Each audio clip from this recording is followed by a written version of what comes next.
আসসালামু আলাইকুম। আমি ডাক্তার মৌসুমী ইকবাল। আজকে কথা বলবো মুখের ক্যান্সারের লক্ষণসমূহ। দেখুন, ক্যান্সার শুনলে কিন্তু আমাদের অনেক ভয় লাগে এবং ক্যান্সারের লক্ষণসমূহ কিন্তু মুখে একদিনেই চলে আসে না। একটি ঘা যখন মুখের ভিতরে দীর্ঘদিন ধরে থাকবে এবং সেই ঘাটা কোনো ধরনের ওষুধে কমবে না, তখনই কিন্তু আমাদেরকে একটু চিন্তা করতে হবে যে এই ঘাটা কি ধরনের ঘা। তখন দেখা যায় অনেক সময় এইসব ঘায়ে কোনো ব্যথা হয় না, বাট ঘাগুলো আস্তে আস্তে বাড়তে থাকে। তো এই ধরনের ঘাগুলো মুখের অন্যান্য ঘা থেকে একটু আলাদা হয়।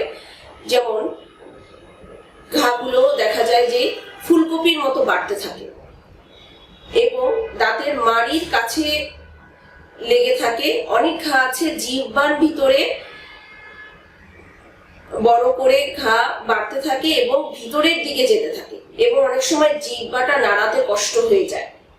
অনেকের তালুতে ঘা হয়ে থাকে এবং তালুতেতে একটা গর্ত হতে থাকে দীর্ঘদিন। এই ধরনের ঘাগুলা দেখলেই আমরা বুঝবো যে এই ঘাগুলো সহজতর কোনো ঘা নয়।